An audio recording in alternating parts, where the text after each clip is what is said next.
Assalamualaikum warahmatullahi wabarakatuh. Perkenalkan, nama saya Muhammad Fikri Fadil dari kelas PKM 7. Pada video kali ini kita akan membahas tentang apa itu cahaya, sifat-sifat cahaya, dan juga apa saja alat-alat optik. Nah, yang pertama itu adalah cahaya. Mungkin selama ini kita tahu benda seperti apa rupa cahaya, tapi apakah kalian tahu cahaya itu apa?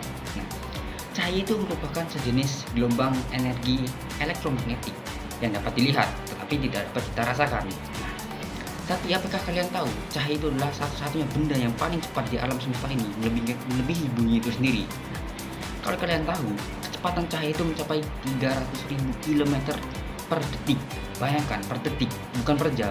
Nah, alangkah cepatnya cahaya itu. Jadi dari cahaya matahari ke bumi itu hanya membutuhkan waktu 8 menit saja. Bayangkan betapa kencangnya itu. Nah, itu adalah cahaya secara singkatnya. Tapi, apakah cahaya itu hanya dari matahari saja? Oh, tentu tidak. Jadi, di alam semesta ini ada dua sumber cahaya. Yang pertama adalah sumber cahaya alami, yang kedua sumber cahaya buatan. Sumber cahaya alami adalah sumber cahaya yang tidak bisa dibuat oleh manusia. Nah, contoh untuk sumber cahaya alami itu adalah matahari. Yang pertama jelas, itu adalah sumber energi utama kita. Nah, yang kedua itu bisa kunang-kunang. Kunang-kunang juga alami. Jadi dari dalam tubuhnya, dan juga beberapa ikan yang ada di laut dalam. Nah, itu sumber cahaya alami. Nah, yang kedua adalah sumber cahaya buatan atau sumber cahaya yang bisa dibuat oleh manusia. Nah, sumber cahaya oleh manusia itu yang kita rasakan sehari-hari ini. Contohnya lampu senter, lampu listrik, dan juga lilin. Nah, itu adalah sumber cahaya yang bisa kita produksi sendiri. Cahaya itu tidak mempunyai wujud, tapi cahaya itu masih memiliki sifat-sifat. Nah, secara umum cahaya itu mempunyai 5 sifat.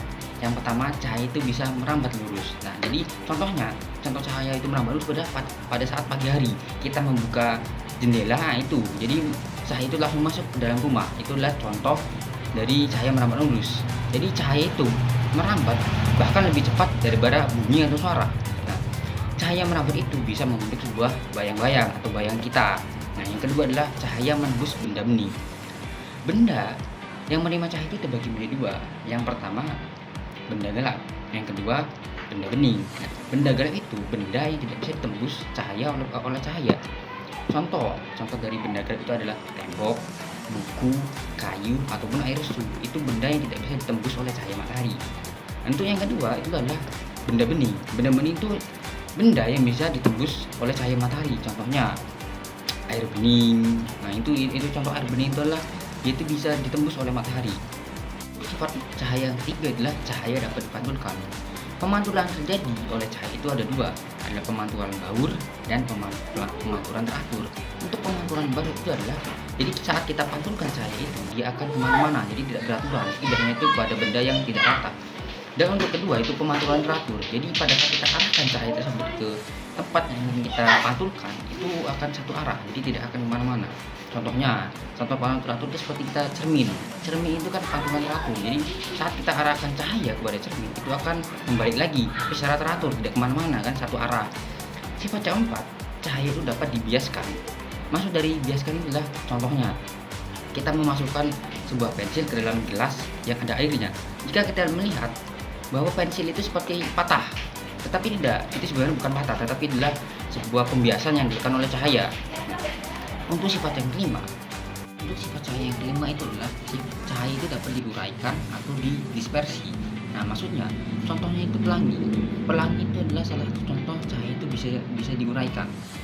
Pelangi itu berasal dari cahaya matahari yang tampak berwarna putih. Jadi setelah cahaya itu mengenai air hujan, cahaya putih itu mengalami pembiasan dan terurai menjadi warna.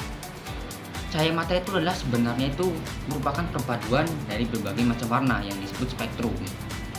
Ini sudah membahas tentang apa itu cahaya dan apa saja sifat-sifat cahaya. Nah, selanjutnya kita akan membahas tentang alat-alat optik. Nah, alat optik adalah peralatan yang memanfaatkan prinsip pemantulan atau pembiasan cahaya. Jadi berdasarkan cahaya itu dibuatlah alat tersebut.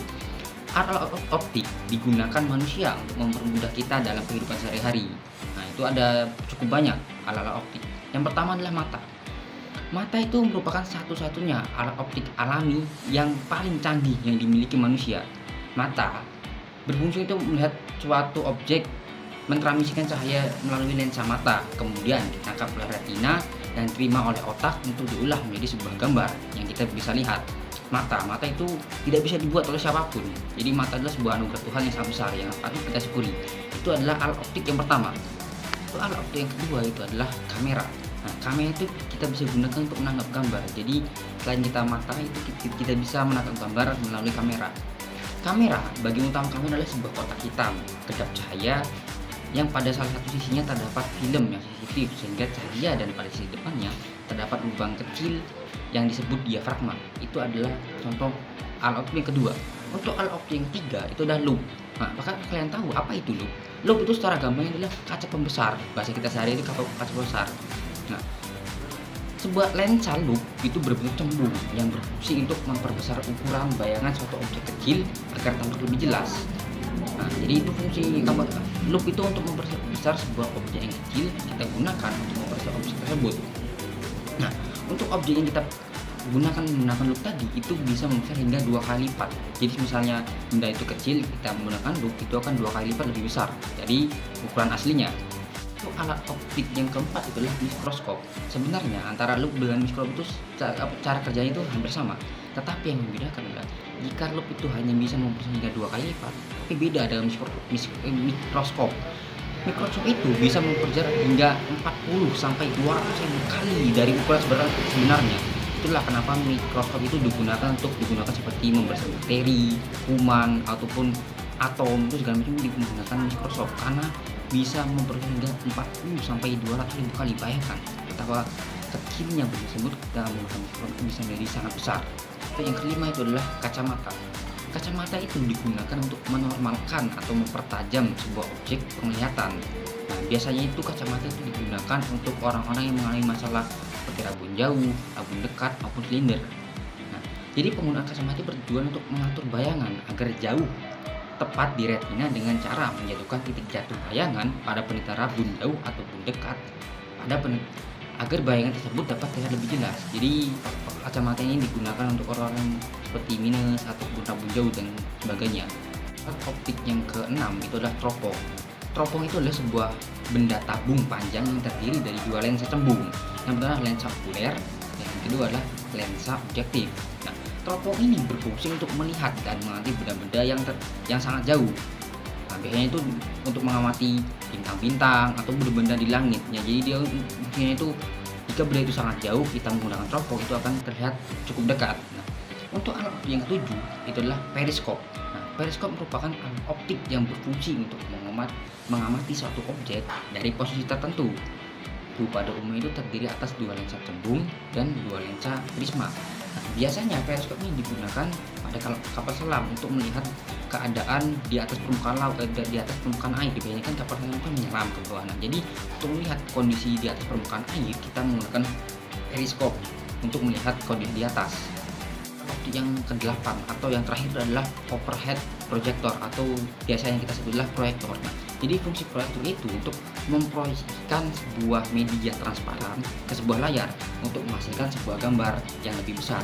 Nah, biasanya ini proyektor kita gunakan untuk misalnya di kantor-kantor untuk pekerjaan ataupun kita sebagai mahasiswa itu sebagai bahan alat untuk mempresentasikan apa yang ingin kita sampaikan ke depan. Itu adalah fungsi dari proyektor. Jadi untuk menampilkan gambar di sebuah layar. Dari pembahasan tadi antara sifat-sifat cahaya, pengertian cahaya dan juga alat-alat optik itu saling keterkaitan.